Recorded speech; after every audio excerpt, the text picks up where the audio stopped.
Hey y'all, welcome back to Living Gratefully. Today I want to share my favorite chicken and dumpling recipe. So I filmed this for my other channel, Cleaning Gratefully, and I realized that maybe some of you may have missed it. So want to include it here on this channel as well. And it's just my favorite chicken and dumplings, and it only takes 20 minutes, so it's really easy. And we just made it recently a little bit differently when Taylor came to visit and we had lunch together, which was really nice. But that version didn't turn out as good. It was still tasty, but this is my favorite recipe. So I want to make sure I share it with you guys, and let's get started. Thank you for being here. Subscribe if you're new. I'd love to have you.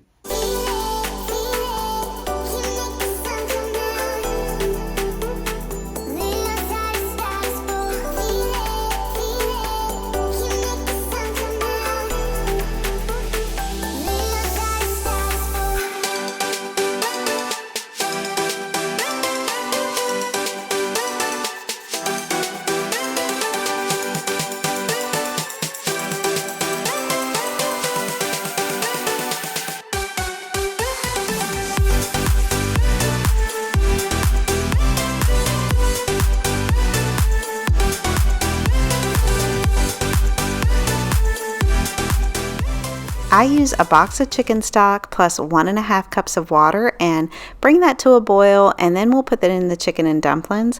I grew up on this type of chicken and dumplings, but I'm pretty sure my mom used bone-in chicken breast instead of tenders.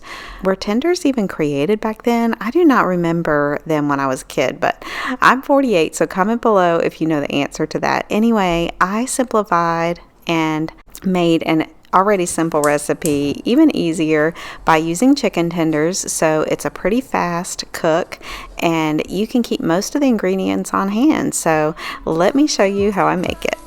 We're going to get that going to a boil, and Scott is over here taking all the little, what do you call them? Gross things. Little gristly pieces off the chicken for us.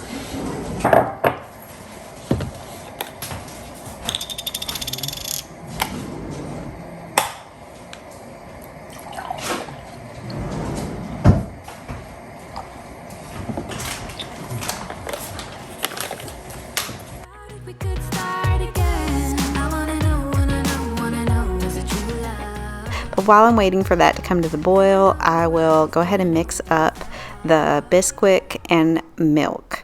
The recipe for the dumplings used to be on the Bisquick box. Who remembers that? But that's okay. It's basically 3 parts of the Bisquick to 1 part milk. So I use 1 cup of milk and 3 cups of Bisquick. But if you don't want that many dumplings, you can use 1/2 cup of milk and 1.5 cups of Bisquick.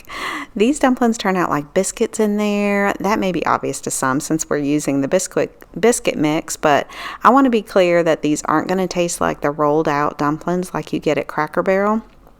Like I said, I only do easy recipes, so I'm not going to be rolling anything.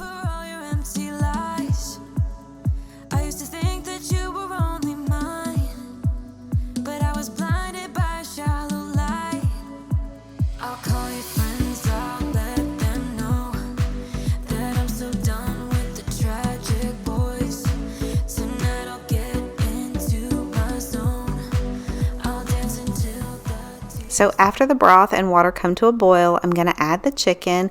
I don't like to put too much chicken in. You, of course, can do whatever you want. I like about 1 pound, maybe a touch more than that. But the pack of chicken that we got, I think it was like 1.6 pounds. I didn't use all of it because I just don't want it to be too chickeny. I like the broth in there.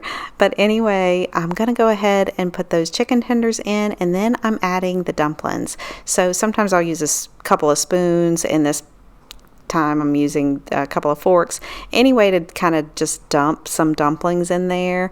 They don't have to be perfect. In fact, I like everything that's imperfect. So yeah, just add them in there and kind of like let each spoonful that goes in kind of have that hot water around it before you add another one.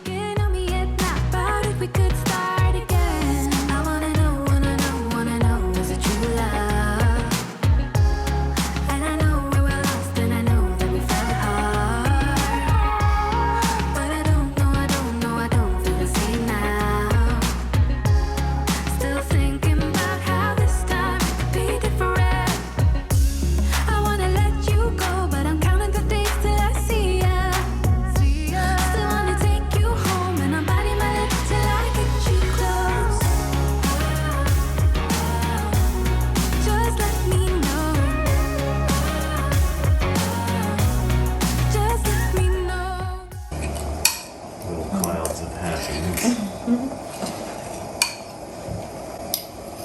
You can have that to your dish guy.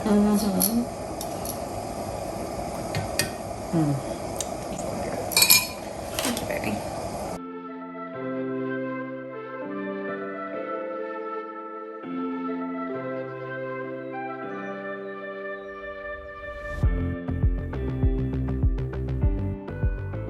Okay, right when I added the dumplings, my last little scoop there, I went ahead and told you know who, our little friend that we boss around, we told her to set the timer for 10 minutes, and then I'm going to go ahead and add a whole stick of butter cut up into pats on top, and I use parquet, but you can use whatever kind you want. Basically, the recipe for the dumplings is to cook it in this boiling stew for 10 minutes uncovered and then 10 minutes covered. So it's going to take 20 minutes total, but I had went ahead and start the timer before I put the butter in because that kind of took a little bit of time to put the butter in and the spices. But while that's going, those dumplings are already cooking, so I'm counting that as part of my 10 minutes.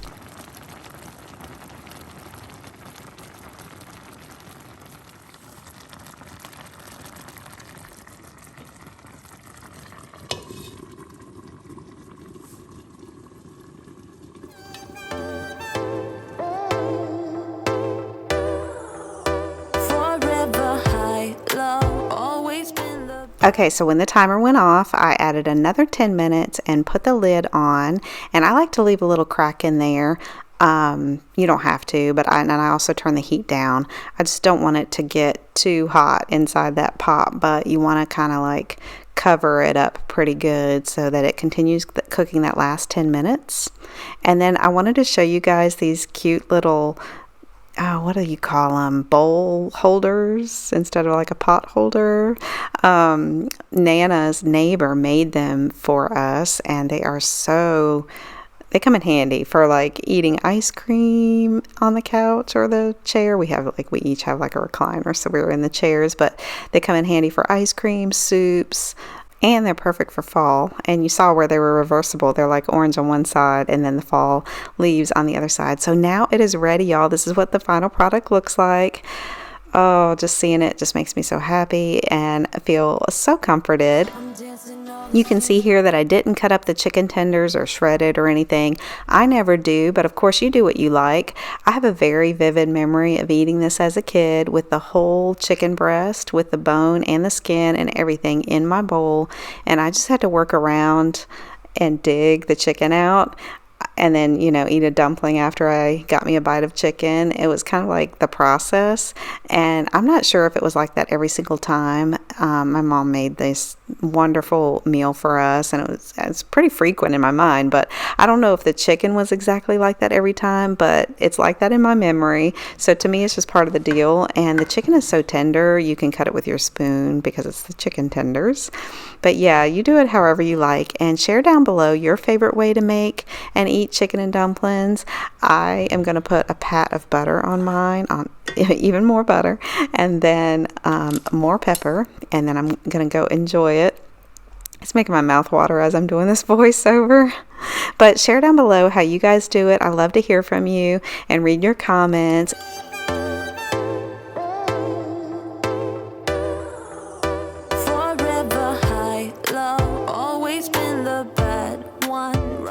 We'll see you next time. Bye.